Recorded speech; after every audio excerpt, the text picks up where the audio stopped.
আজব পার্টি তৃণমূল কংগ্রেস, এবং তাকে আমি দেখি সার্কাস পার্টি। বাংলার মানুষ ধর্মের নামে হানাহানি চায় না, শিক্ষা চায়, কাজ চায়, নিরাপত্তা চায়। সাম্প্রদায়িক সম্প্রীতি ও দুর্নীতিবাজদের শাস্তির দাবিতে 7ই জানুয়ারি যৌবনের ডাকে ইনসাফ চাইবে জনগণের ব্রিগেড। মানুষের জীবন যন্ত্রণার উত্তর চাইবে ব্রিগেড সমাবেশ। পশ্চিমবঙ্গকে অন্ধকার থেকে আলোর দিকে নিয়ে যেতে হলে দিল্লির সরকারটাকে পাল্টাতে হবে। মোদি মমতা সেটিং রাজনীতি করে একে অপরের সহায়তা করছে। সিপিআইএম রানীগঞ্জ এরিয়া কমিটির ডাকে বুধবার রানীগঞ্জ বাস স্ট্যান্ড প্রাঙ্গণে একথা বলেন রাজ্যের শ্রমিক নেতা কৌস্তব চ্যাটার্জি। এদিনের এই সমাবেশে অন্যান্যদের মধ্যে বক্তব্য রাখেন প্রাক্তন বিধায়ক ও শ্রমিক নেতা রুনু দত্ত, সিপিআইএম কমিটির সম্পাদক সুপ্রিয় রায়। এছাড়াও উপস্থিত ছিলেন প্রাক্তন সাংসদ ও পার্টি নেতা বংশগোপাল চৌধুরী।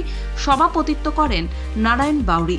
7ই জানুয়ারি ব্রিগেড সমাবেশ সফল করার আহ্বান জানিয়ে সমাবেশে কৌস্তব চ্যাটার্জি বলেন, দুর্নীতির সরকার চলছে। আমরা স্লোগান দিয়েছি, চোর ধরো জেলে ভরো, আর বিজেপির স্লোগান চোর ধরো দলে ভরো। বিজেপি তৃণমূল নির্লজ্জভাবে দল বদল করছে। শ্রমজীবী মানুষের পক্ষে একমাত্র বামপন্থীরাই লড়াই করে আসছে। একটা দল রাজ্যে ক্ষমতায় আছে, আরেকটা দল দেশের সরকার চালাচ্ছে। আপনি বিধানসভার দিকে তাকান, আজ থেকে 10 দিন 12 দিন আগে আমাদের রাজ্যের বিধানসভায় তৃণমূলের এমএলএরা 150 কালো পাঞ্জাবি কিনেছে। আমাদের এক কর্মী বেহালা, সে কলকাতার, আমি নাম বলছি না, একটা বড় পাঞ্জাবি কোম্পানিতে চাকরি করে। সে দুপুরবেলা আমায় ফোন করেছে, দাদা আজকে তৃণমূলের নেতারা আমাদের দোকানে এসেছিল। কেন ভাই? বললো 150 পাঞ্জাবি কিনলো। কত দামের পাঞ্জাবি? বললো 4553 টাকা করে পাঞ্জাবি কিনলো, এক একটা পাঞ্জাবির দাম। ওরা বিধায়ক না দাঁড় কাক আমি বুঝতে পারছিলাম না, দাঁড় কাক না বিধায়ক। মাঝে মমতা দাঁড়িয়ে আছে সাদা শাড়ি পরে, আর সব কালো পাঞ্জাবি পরে দাঁড়িয়ে আছে। কি না, দিল্লির কাছ থেকে 100 দিনের টাকা পাচ্ছি না। কোথায় বসেছে না, পশ্চিমবাংলার বিধানসভার বাইরে বসেছে। ওমা, তার ঠিক 3 দিন বাদে বিজেপি তারা আবার কি করেছে, তারা আবার 70টা গেরুয়া পাঞ্জাবি কিনেছে, নতুন পাঞ্জাবি, গেরুয়া পাঞ্জাবি। একই কোম্পানির পাঞ্জাবি কিনা জানি না, কিন্তু গেরুয়া পাঞ্জাবি। আবার তারা কি করেছে, কলসি নিয়েছে মাথায়, কলসি, কলসিতে নাকি গঙ্গা জল। তারা গেরুয়া পাঞ্জাবি পরে বিধানসভায় গিয়ে উপস্থিত হয়েছে। আবার সেই বিজেপি তারা বলছে চোরেদের সব ধুয়ে দিতে হবে, গঙ্গা জল দিয়ে ধুয়ে দেবে, জায়গাটা ধুয়ে দেবে।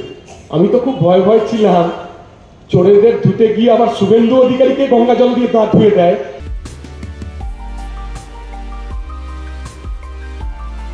তিনি বলেন, আজ বামপন্থীরা বিধানসভায় শূন্য বলেই মানুষের রুটি রুজি আক্রান্ত। বেকারের কাজ নেই, শিক্ষা নিয়োগে দুর্নীতি, বস্তি উচ্ছেদের চক্রান্ত চলছে, বিদ্যুতের দাম বাড়ছে, মানুষের অবস্থা দিন দিন খারাপ হচ্ছে, আর দেশ ও রাজ্যের সাংসদ মন্ত্রী বিধায়কদের মাইনে বাড়ছে।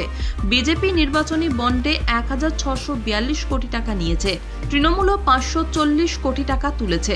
মানুষের কথা ওরা বলবে না। রানীগঞ্জ আসানসোলের কারখানা বন্ধ, কয়লা খনি বেসরকারীকরণের চেষ্টা চলছে। রাজ্যের তৃণমূল ও দেশের বিজেপি সরকারের নীতিকরণে দেশের মানুষ বিপন্ন। ধর্মের নামে মানুষে মানুষে বিভাজন তৈরি করছে। গোটা দেশে বিজেপি এবং রাজ্যের তৃণমূল শিক্ষা সংস্কৃতি ধ্বংস করছে। বাংলার মানুষ পিছনের দিকে এগিয়ে যাচ্ছে। এদিন তিনি জনগণের কাছে আহ্বান জানান, তৃণমূল ও বিজেপির হানাহানি এবং লুটের রাজনীতি রুখে দিতে হবে। তিনি রানীগঞ্জের কয়লা বালির সঙ্গে পঞ্চায়েত ও কর্পোরেশনের লুট নিয়ে আলোচনা করতে গিয়ে বলেন, রানীগঞ্জ, জামুরিয়া ও কুলটিকে আসানসোল কর্পোরেশনের সঙ্গে যুক্ত করে পৌর পরিষেবা বেহাল হয়েছে।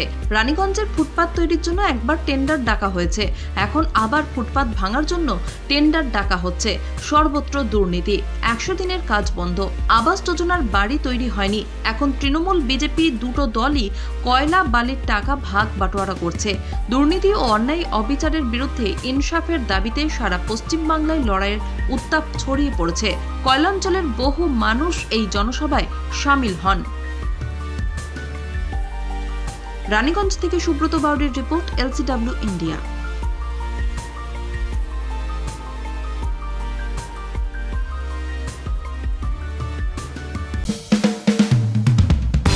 আপনি কি নতুন বাড়ি করেছেন? কিংবা আপনার প্রিয়জনকে উপহার দিতে চান, নাকি নিজেদের ঘরের উন্নত মানের আধুনিক প্রযুক্তির কোনো জিনিস কিনতে চাইছেন? তাহলে আর দেরি কেন? আপনার চিন্তা দূর করতে আপনার শহরে রয়েছে এমন একটি জনপ্রিয় প্রতিষ্ঠান যেখানে আপনি একই ছাদের তলায় পেয়ে যাবেন আপনার পছন্দের নামি দামি কোম্পানির AC, fridge, washing machine, cooler, smart TV, micro oven, mixer grinder, নাম করা বিভিন্ন ধরনের ফ্যান, এসি বা ফ্রিজের স্টেবিলাইজার, পার্টি বক্স উফার বা ব্র্যান্ডেড মোবাইল, এছাড়াও আরো অনেক কিছু।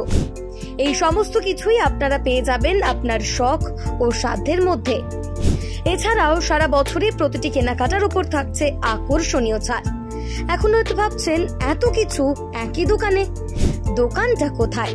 হ্যাঁ, এই সব কিছুই আপনি পেয়ে যাবেন বেনাচিতি বাজারের মোবাইল গ্যালারি ও শ্রী বালাজি এন্টারপ্রাইজে। এখানে সকল রকমের ইএমআই উপলব্ধ আছে। এছাড়াও থাকছে এক্সচেঞ্জের বিশেষ সুবিধা। এখানে পাওয়া যায় স্যামসাং, এলজি, ওয়ার্লপুল, গোদরেজের AC, fridge, washing machine, Usha, Crompton Greaves, ওরিয়েন্টের ফ্যান, এমআইএলজি, রিয়েলমি, স্যামসাং ও এলজির স্মার্ট টিভি, এছাড়াও বিভিন্ন ব্র্যান্ডেড কোম্পানির মোবাইল ফোন। শুধু বিক্রি করেই শেষ নয়, পাশাপাশি রয়েছে আধুনিকতম প্রযুক্তির টেকনিশিয়ান। যে কোনো অসুবিধায় ফোন করলেই টেকনিশিয়ান আপনার দরজায় হাজির হবেন। তাহলে আর দেরি না করে আজই আসুন মোবাইল গ্যালারিতে আর নিয়ে যান আপনার পছন্দের প্রয়োজনীয় দ্রব্য সামগ্রী। আমাদের ঠিকানা mobile gallery, Shri Balaji enterprise, Nachan road, Benachity, Mio Amore cake শপের ঠিক বিপরীতে, দুর্গাপুর 713013। যোগাযোগ করতে কল করুন